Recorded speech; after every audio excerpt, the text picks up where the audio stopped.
Hello, everyone.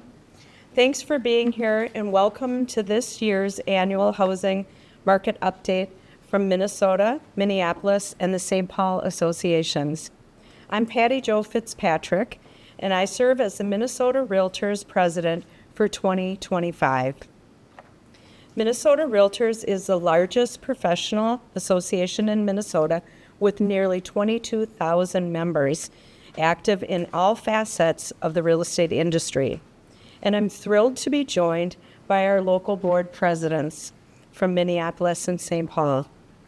Today, I'd like to kick things off with a few high-level thoughts before digging into the details. Both Minneapolis and St. Paul presidents will share some remarks from their local perspective, and we'll bring it back together to wrap up and take any questions. Let's jump right in.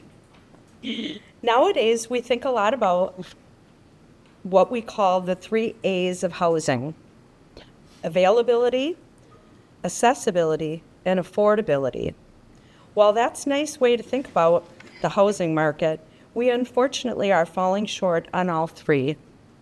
We simply don't have enough homes available for everyone who is ready and willing to purchase. Those who are ready and willing don't always have the tools and resources needed to assess the marketplace and home ownership. And lastly, given what's happened with interest rates, home prices, and housing supply, affordability has really suffered the past few years. But it's not even about the 3 A's. It's about people. It's about helping Minnesotans own their home, put down roots, build generational wealth, enjoy more freedom, have a bigger stake in their communities, feel more secure with predictable housing costs. Got to know what you're paying every month. Despite several ongoing challenges, there have been plenty of positives over the year. In June of 2024, the Minnesota Realtor-backed first-generation home buyers community development assistant program was launched, and funds became available for qualified buyers throughout Minnesota. Minnesota Realtors, along with a broad coalition of partners, including the Twin Cities Habitat for Humanity and Minnesota Home Ownership Center, helped secure $150 million in state funding for first-generation home buyers down payment assistance during the 2023 legislative session. The story of how these resources have already transformed lives of Minnesotans are something we should all celebrate. Minnesota Realtors also applied for and received $1 million from the Realtor Relief Foundation grant to aid victims of the historic flooding here in Minnesota this past summer. The grant offered up to $1,000 per household for displaced residents. Before handing it off to my local counterparts, I want to highlight a few statewide trends. It's no secret that the market dynamics can differ between the Twin Cities, the Iron Range, between Rochester and Duluth, and even between Eden Prairie and Roseville. In fact, market activity always varies by price point, location, and market segments. Overall, however, the state seller activity was up 6.4% to round the year off to about 92,000 new listings. Buyer activity was up 1.1% to about 67,000 closed sales for the year. To the surprise of some, prices continued to rise. In 2024, the statewide median price for a home rose 3.9% to $345,000.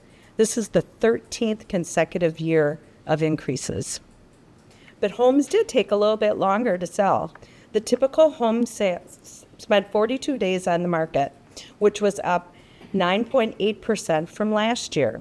Sellers accepted offers at about 98% of their list price on average, down slightly from the prior year. Finally, while we saw inventory increase throughout the year, the number of homes for sale at the year end actually fell 0.3% to just under 11,500 homes for sale. We still ended the year in a seller's market, though to a lesser degree than in the past. We wrapped up with 2.1 months supply of inventory, just down a hair from 2023. And now I'm delighted to hand it off to Frank D'Angelo, President of the Minneapolis Association, and Jennifer Livingston, President of the St. Paul Association, to discuss the metro area. Thanks, Patti Jo.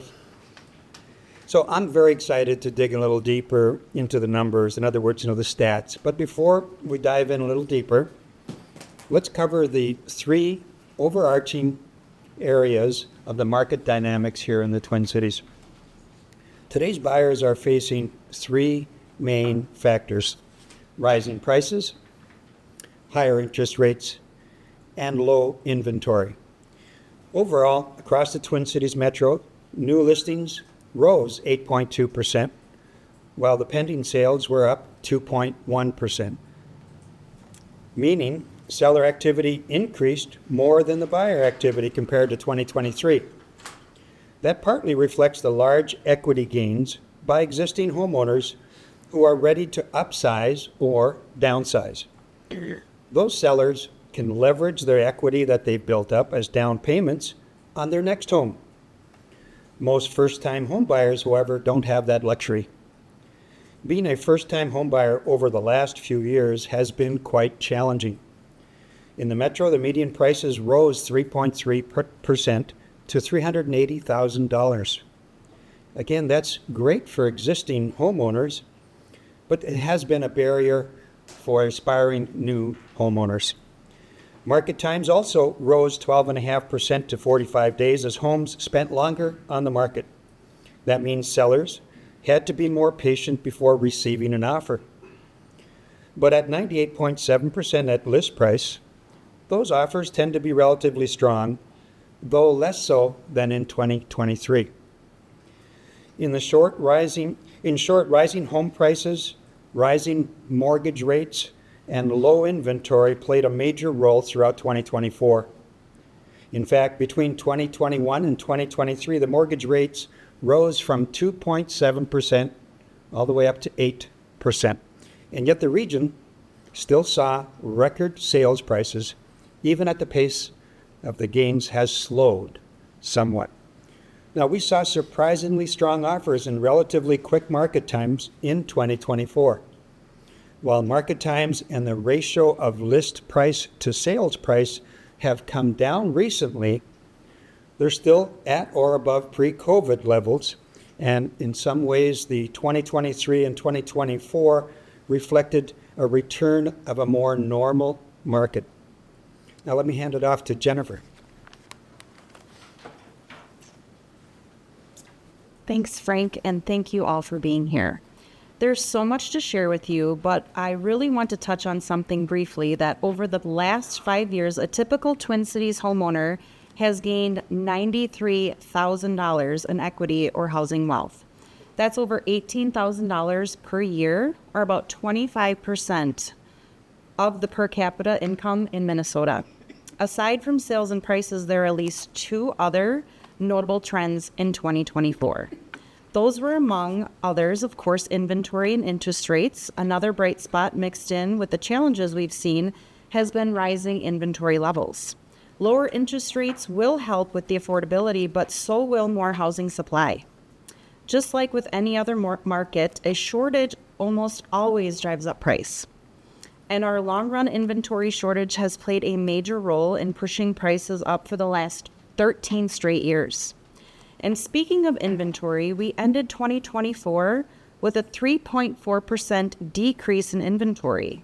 While buyers ended the year with fewer choices in December, inventory levels actually rose for every month of 2024, but inventory is measured at the year end, not averaged over the year.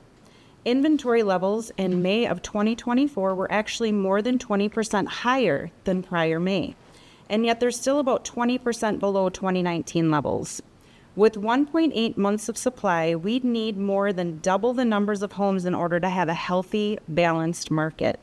For reference, a healthy, balanced market typically has 4 to 6 months of supply. The other piece, as many of you have been following and covering, was, of course, interest rates, specifically mortgage rates. And as the Federal Reserve began raising interest rates to combat inflation, one consequence was higher mortgage rates, and this deeply harmed the affordability and caused a significant drop in sales. Throughout the year, the 30-year mortgage rate averaged about 6.7%. That was down a hair from 2023, but is still the second highest level since 2001. And it's a stark difference from the sub 4% mortgage rates buyers had grown accustomed to between 2012 and 2021. Most economists agree that the path for rates should be lower, but the path will be bumpy and will depend on a variety of factors. Since 2020, the typical payment on the median priced home has risen from $1,600 per month to $2,750 per month in 2024. Well, that's well below some of the other metro areas. Affordability is key to boost home ownership and help Minnesotans create generational wealth. This new reality creates a barrier for far too many. Another less than encouraging reality is that the median age of a first-time homebuyer in the U.S. is 38, and this is the highest figure on record since 1980. So contributing factors include some of the challenges we've discussed around needing larger down payments, higher mortgage interest rates, and limited inventory, particularly on the affordable end. Right? Despite the hurdles, the market saw 1.8% more closed sales, but despite the increases in sales, actually stood at their second lowest level since 2012. Nevertheless, the gain reflects the persistence of buyers and the ongoing appeal of home ownership. In addition, the number of new listings also stood at its second lowest level in at least 20 years, despite the gain in seller activity.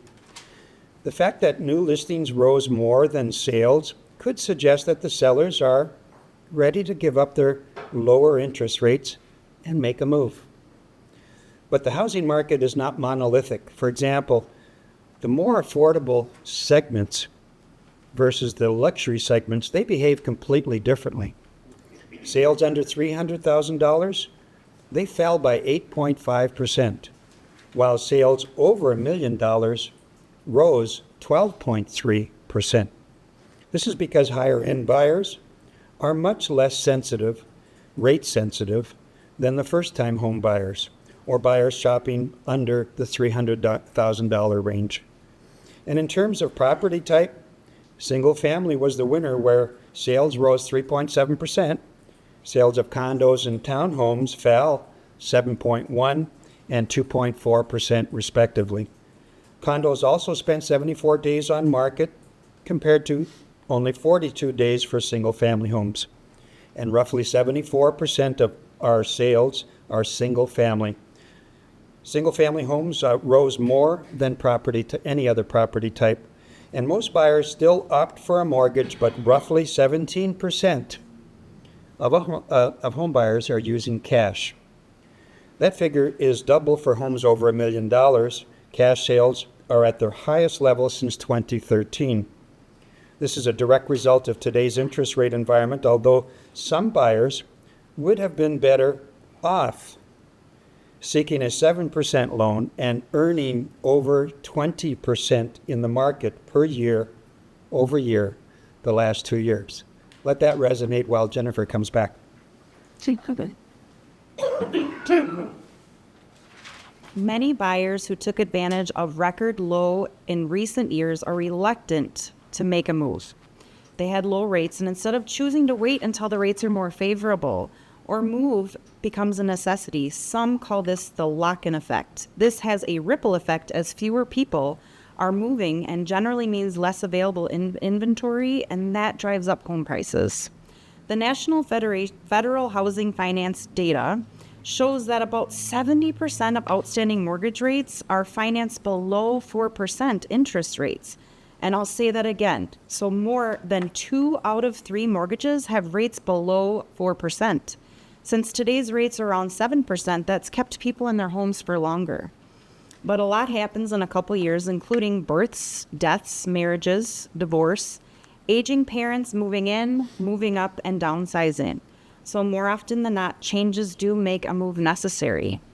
Whether being closer to aging relatives, closer to grandkids, and a 1,500 square feet instead of 3,000, and 3,000 square feet instead of 1,500, or whether to schools, closer to schools, or closer to water, Minnesotans are still moving, and just less so than a few years ago. But population growth combined with the cool down in rates will likely help demand recover. We talked about first-time versus move-up buyers, and one segment that's been attractive to move-up buyers as well as some first-time buyers is new construction. New home sales were flat last year, down just 0.4%, while existing home sales rose about 1.9%. That reflects the fact that new homes tend to be about 35% more expensive than existing homes, but the new home market is much better supplied at 5.4 months of supply compared to 1.9 months of existing homes. Even though new home prices were higher, they increased less than previously owned properties. The new construction segment made up roughly 12% of the metro market. The new construction segment made up about roughly 12% of the metro market. Many factors are preventing builders from producing the supply levels needed to meet demand. That's because land, labor, material, capital costs, on top of increasingly burdensome regulations. The top areas of new construction market share in 2024 were St. Paul's West 7th neighborhood, Dayton, St. Francis, Minnetrista, East Bethel, and Lonsdale.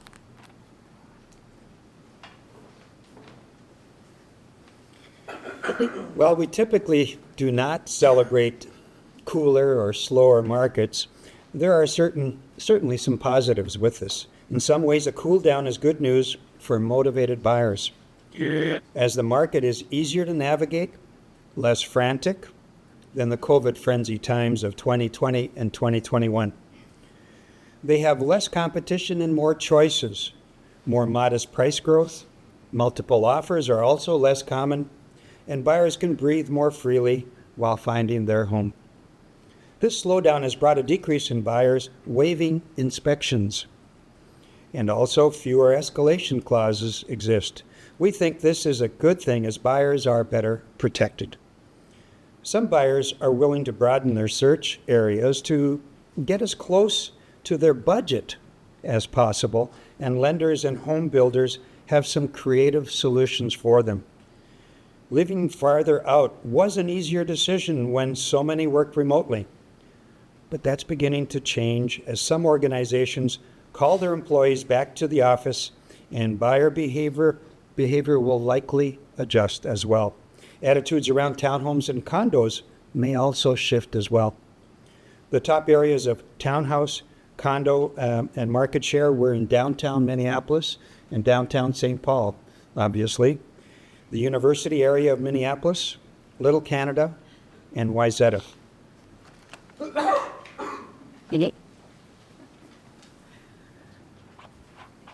We are seeing builders do rate buydowns and not finish the basement, add in a bonus room to reach a better price point. We're also seeing lenders get creative about their loan products. For example, using points, home equity, floating rates, and even adjustable rate mortgages have helped some achieve home ownership who otherwise wouldn't have. Today's adjustable rate mortgages look different than they did in the housing bubble, and some buyers may wish to lock in a 5, 7, or 10-year rate and plan to refinance. And certain buyers who only intend to stay in their home for 5 to 7 years may find this product attractive. About 70% of buyers are using conventional financing, while 8% use FHA loans, and the rest use a mix of cash, DVA, USDA, and other loan products. While we're not lending experts, we see the impact of higher interest rates firsthand on a daily basis. Let's pivot and look at a few different areas across the metro. For December, sales grew the most in areas like Cokato, Anoka, Carver, Lauderdale, and St. Paul Park. Home prices rose most in Orono, Arden Hills, Mendota Heights, and Oak Grove. Homes sold the fastest in Spring Lake Park, Osseo, Circle Pines, and East Bethel. But market times were down the most in Lindstrom, Lonsdale, East Bethel, and Spring Lake Park. And cities such as Centerville, Hanover, and Wayzata were technically oversupplied markets, while Lauderdale, South St. Paul, Richfield, Fridley, New Hope, and Mound were among the tightest and most undersupplied markets.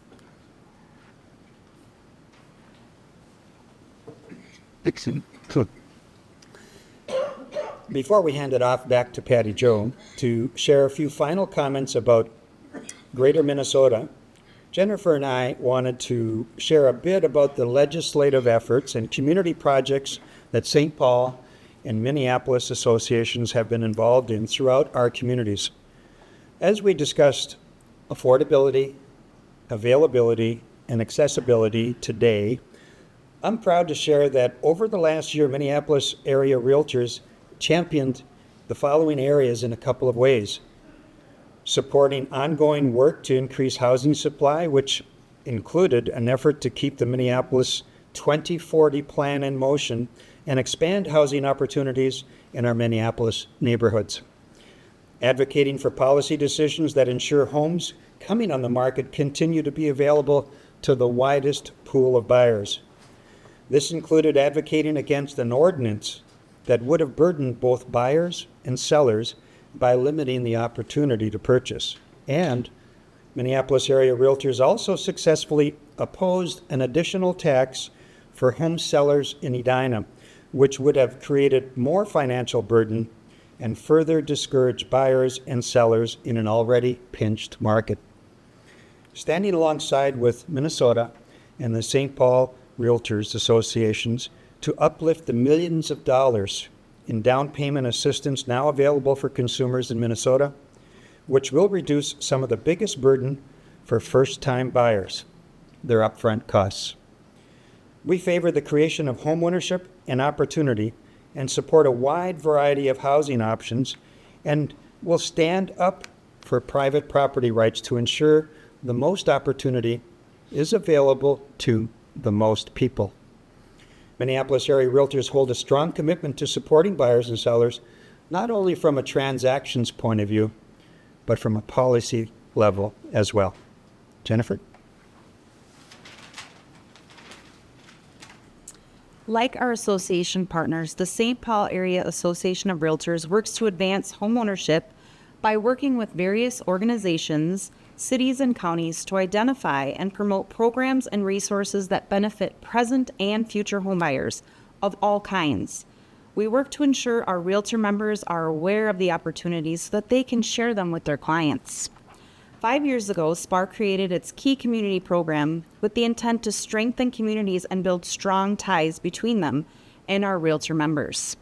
Over the years, we've seen several projects become reality, including community banners along Coon Rapids Boulevard in Coon Rapids, a wayfinding study in Farmington, a walkability study in Faribault, hanging flower baskets along Grand Avenue in St. Paul, placemaking software in Centerville, diversity banners in Burnsville, and a home improvement booklet in Blaine.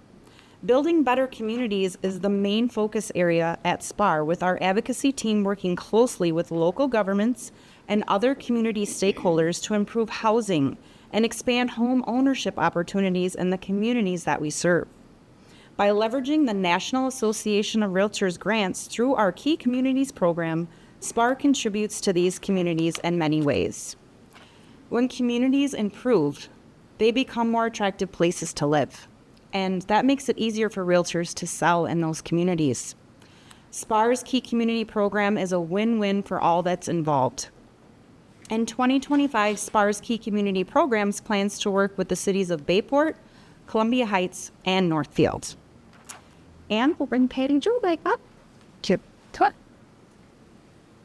Thanks for sharing, Frank and Jennifer. I appreciate that.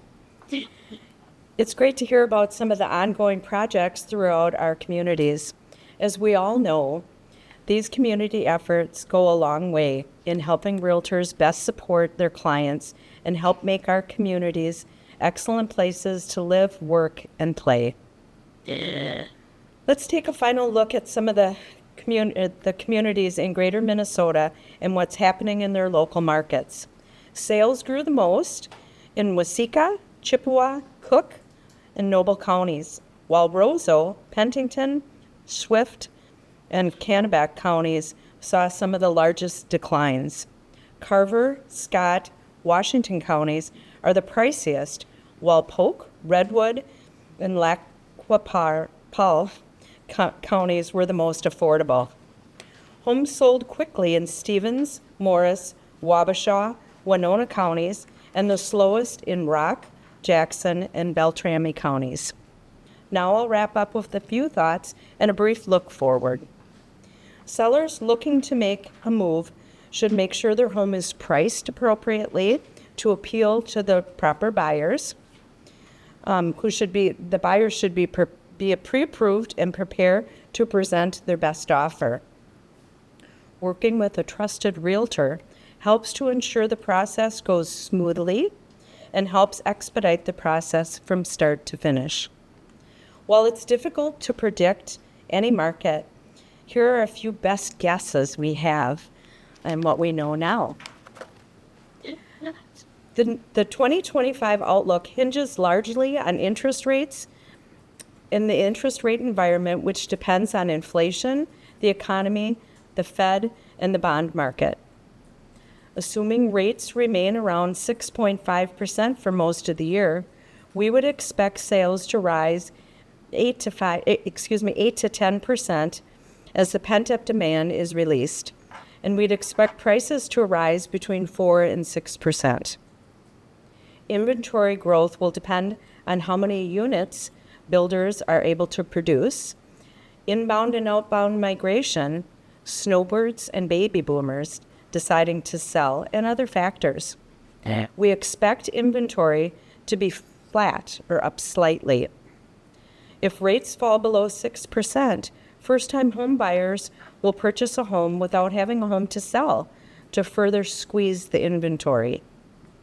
As for the other indicators, we expect market times to shrink slightly, but the ratio of list price to offer to remain stable.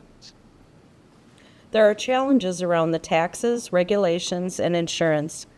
Rural broadband, affordable childcare, and racial homeownership gap and ongoing labor shortage are also concerns. But we're lucky here in Minnesota. We have a below average unemployment rate, above average income, and a lot of other things going for us.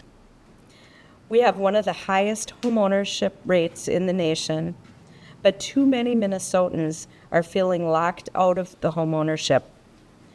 We are forging valuable partnerships across the industry with elected officials to try and move the needle and to address a 14-year housing shortage. As I stand here alongside these two strong leaders, I know all are hopeful for a healthier market in 2025, where more buyers and sellers can achieve their real estate goals. We simply need more housing supply. That comes from a different place. Builders play a significant role, but so do organizations like Habitat for Humanity and others. We sincerely thank Twin Cities Habitat for Humanity community for sharing the space with us today. As the late President Carter said, Habitat has given us the ability to share side by side, building a home with families that have never had a decent place to live. It's time for all families to have an opportunity to own a decent, safe, and affordable home. Thank you for being here today and helping us get this message out